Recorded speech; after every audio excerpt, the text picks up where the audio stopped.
Hello friends, Swati here. Friends, जैसे कि हमने कल बात करी थी, एफआईआई ने थोड़ी सेलिंग कम कर दी है, बाइंग कम कर दी है और डीआई ने अभी सेलिंग करी है। जैसे कि कल के दिन, परसों के दिन डीआई थोड़ा सा बाय करके गया था, बट कल के दिन भी फिर सेलिंग करके गया 885 करोड़। एफआईआई ने परचेजिंग करी है ओनली 1290 करोड़ और इंडेक्स ऑप्शंस में अच्छी खासी सेलिंग करके गए हैं 3995 करोड़। बाकी में ठीक ही रही है पोजीशन। निफ्टी आप देख सकते हो 24,167 पे क्लोजिंग दी और इंडिया विक्स, बहुत बड़ी बात है, इंडिया विक्स 15 के पास ही है और 2% लगभग 2% पे क्लोज हो गया, 2% माइनस में क्लोज हो गया है। सेंसेक्स भी 79,595 पे ही क्लोज हुआ है, राइट। तो अभी जो डेटा दिख रहा है, डॉ जोन्स ने 971 पॉइंट्स नेगेटिव में क्लोजिंग दी है और 1016 पॉइंट्स पॉजिटिव में क्लोजिंग दी है, क्योंकि वो पिछला डेटा दिखा रहा था तो investing.com पे नया डेटा आ रहा है, राइट। किसी किसी के ऐप में होता है कि वो अपडेट नहीं होता, ठीक है। और आप देख सकते हो बाकी नज़दाक ने भी 429 पॉइंट्स प्लस में क्लोजिंग दी है, राइट। तो इंडिया विक्स अभी 15.23 पे है और फ्यूचर्स जो हैं वो पॉजिटिव ही दिखा रहे हैं। ऑफ कोर्स जब यूएस का मार्केट पॉजिटिव में क्लोज हुआ है तो हम भी थोड़ा पॉजिटिव में ही गैप अप खुलने पे दिखा रहे हैं, राइट। तो अभी कंसोलिडेशन यहीं पे चलना चाहिए, क्योंकि इसके ऊपर दिख नहीं रहा है 55,564 के ऊपर बैंक निफ्टी और निफ्टी 24,165 के ऊपर 250 और 350 तक का एक रेजिस्टेंस है। नेक्स्ट अगर हम स्टॉक्स में देखें तो एचडीएफसी बैंक अभी भी अपसाइड में ही है और उसको आईसीआईसी बैंक को भी ऊपर ही लेके जा रहा है। तो 1420 पे एक रिजेक्शन है आईसीआईसी बैंक का और एचडीएफसी का भी 1980 के ऊपर रिजेक्शन है, काफ़ी अच्छा खासा। बाकी बैंक्स जो है वो पीएसयू बैंक्स भी ठीक ही चल रहे हैं, 822 पे पहुंच गया है एसबीआई।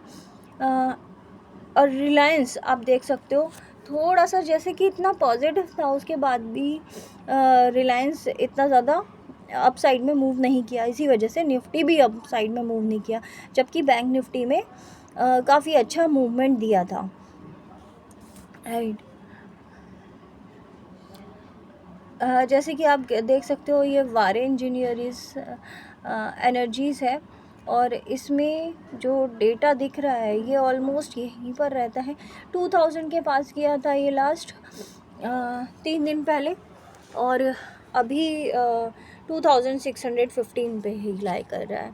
तो इस तरीके से काफ़ी सारे स्टॉक्स हैं जो नीचे से अपसाइड में आ रहे हैं, राइट। जैसे एसबीआई को भी अगर आप देखेंगे तो एसबीआई भी आपका 700 से 822 पे लाए किया है, राइट।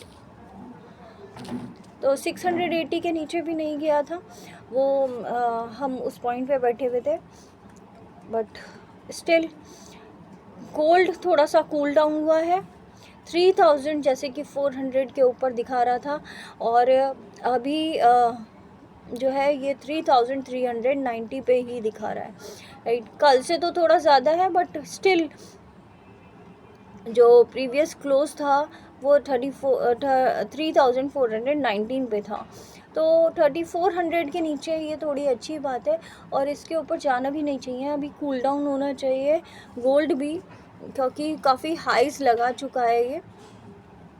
क्रूड ऑयल भी आप देख सकते हो काफ़ी ज़्यादा बढ़ रहा है 64.08 और ब्रेंट ऑयल भी 67.85 हो गया है। तो बाकी सब में बाइंग हो रही है, इसलिए गोल्ड में भी थोड़ी सेलिंग हुई, कूल डाउन हुआ। यूएसडी आईएनआर आप देख सकते हो 85.24 फिर से थोड़ा सा ऊपर अपसाइड में आ गया है, ये बैंक निफ्टी को थोड़ा प्रॉफिट बुकिंग में ले जा सकता है, राइट। यूएस के 10 इयर्स के और 30 इयर्स में तो अच्छी खासी सेलिंग हुई है, यानी कि वो उनको लग रहा है कि लॉन्ग टर्म के लिए यूएस के बॉन्ड्स में इन्वेस्टमेंट करना अच्छा नहीं है, राइट। लेकिन इंडिया के 10 इयर्स के बॉन्ड्स में 1.6% के परचेजिंग हुई है, यानी कि 6.4422 पे हम चले गए फिर से, यानी कि इंडिया में लॉन्ग टर्म में काफ़ी अच्छी खासी ये 8 के पास भी जा सकती है रेशो। तो उसमें काफ़ी अच्छी खासी इन्वेस्टमेंट की जा रही है। 2 इयर्स में भी इंडिया का मार्केट काफ़ी उठता हुआ दिख रहा है, राइट। अभी लेवल्स की बात करें तो जैसे कि 250 पे एक रिजेक्शन है, और कल भी 242 तक का हाई लगाया था, उसके बाद फिर से कूल डाउन हो गया था। अगर हम 15 मिनट के टाइम फ्रेम पे देखें तो आपको ज़्यादा क्लैरिटी होगी। अपसाइड में जाने के बाद इसने फिर थोड़ा प्रॉफिट बुकिंग में ही रहा, बहुत धीरे धीरे चला लेकिन फिर भी प्रॉफिट बुकिंग में ही रहा।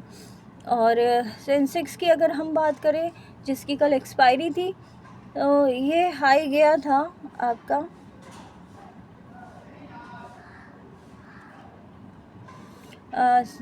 ओपन हुआ था 79,728 और हाई गया था 79,824 तक ही केवल। फिर लोएस्ट पे अपना क्लोज़ हो गया, 79,253 क्लोज पे था, लो गया था, लेकिन उससे 200-250 पॉइंट्स 300 पॉइंट के आसपास अपसाइड में बंद हुआ है, राइट। अब सपोर्ट इसका 78,754 पे है और अपसाइड में 80,112 पे, इस 120 पे के आसपास इसका रिजेक्शन है, राइट। बैंक निफ्टी की बात करो तो बैंक निफ्टी में 56,000 पे ही रिजेक्शन है, आप देख सकते हो। एक मिनट, एक रिजेक्शन का अलग मैं लाइन ड्रॉ कर देती हूँ, जिसका कलर हम रखेंगे रेड, ठीक है। तो ये क्लियर हो जाएगा, 56,000 पे रिजेक्शन है। अगर इसके ऊपर निकलता है तो हम अप साइड में, वैसे तो लेवल हाई पे ही है, तो वर्चुअल हम इतना हिस्टोरिकल हम बता नहीं सकते हैं, राइट, प्रिडिक्ट नहीं कर सकते हैं, बट स्टिल वर्चुअली अगर हम देखें तो ये जो सिनेरियो बन रहा है, यहाँ पे एक स्टॉप लग सकता है और प्रॉफिट बुकिंग के लिए आ सकता है 54,500 और 400 के बीच में, राइट।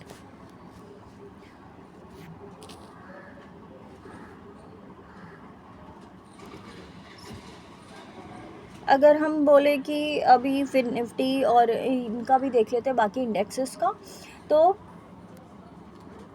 इसमें भी आपका जो लेवल निकल के आ रहा है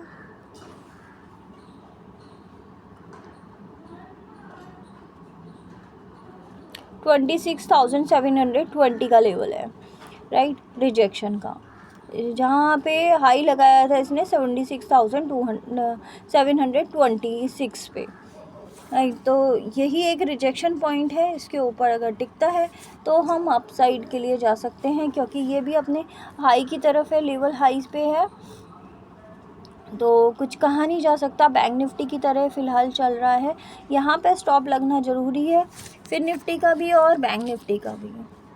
अप्रैल में मानते हैं, अप्रैल ख़त्म होते होते काफ़ी अच्छी खासी बाइंग करनी होती है, क्योंकि नेक्स्ट ईयर में इन्वेस्टमेंट की तैयारी करनी होती है, तो जो भी मार्च में सेल आउट किया है, अप्रैल में हमेशा परचेजिंग होती ही होती है, बैंकिंग सेक्टर में और फाइनेंस सेक्टर में, क्योंकि इनको भी अपना कहीं ना कहीं प्रॉफिट बनाना होता है, इसलिए। बैंक एक्स की बात करें तो ऑफ कोर्स बैंक निफ्टी की तरह ही इसका पैटर्न है, बिल्कुल। इसमें भी ओपन जो हुआ था वो 63,715 पे हुआ था, लेकिन जो हाई लगाया वो 64,217 तक का लगाया, और जो क्लोजिंग दी है वो वहाँ से 400 पॉइंट कम की ही दी है। तो जो हाई था कल का एक बार उसके ऊपर निकलता है तो हम परचेजिंग करेंगे, और टिकता है, टिकने वाला नहीं है ये इतना ज़्यादा, जो 4 दिन में 5 दिन में इतना ज़्यादा बढ़ जाए। आप देख सकते हो 4-5 हज़ार आपका सिर्फ बैंक एक्स में बढ़ गया, ठीक है। और बैंक निफ्टी में अगर हम देखें वीकली टाइम फ्रेम पे,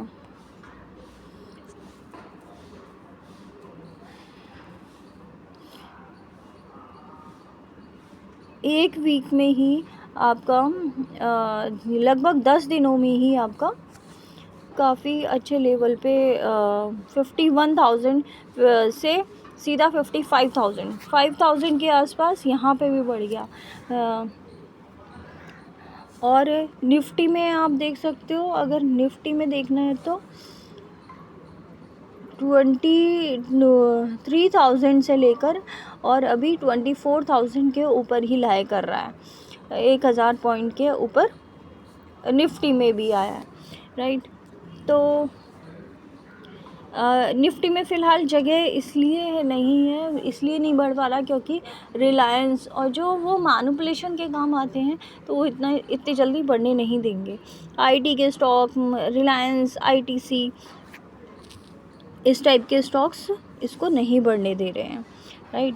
आईटीसी की बात करें तो आईटीसी का लेवल अभी भी 430 के ऊपर निकला है, तो ये अच्छी बात है। 430 के ऊपर सस्टेन करना चाहिए।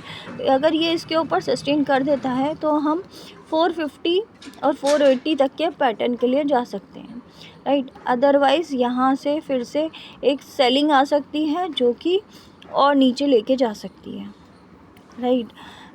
तो थैंक यू। फ़िलहाल डब्लू भी बन रहा है इसमें, तो अगर 460 तक भी पहुँच जाता है तो इसका ऑलमोस्ट डब्लू पैटर्न आधे से ज़्यादा कंप्लीट हो जाएगा, 80% कंप्लीट हो जाएगा, right. Thank you friend, thank you so much. और फ़िलहाल के लिए इतना ही। अब देखते हैं कल के दिन तो कंसोलिडेशन ही रहा ऑलमोस्ट। आज का देखते हैं आज का कैसा रहता है, फिर हम सेंसेक्स के ऊपर निफ्टी जो नेक्स्ट वीकली मंथली क्लोजिंग रहेगी, मंथली एक्सपायरी रहेगी, तो उस पे बात करेंगे, right. Thank you friend, thank you so much. और इस महीने में काफ़ी अच्छी खासी मैनिपुलेशंस हुई है, तो वॉलेटिलिटी बहुत अच्छी खासी रही है, तो थैंक यू सो मच।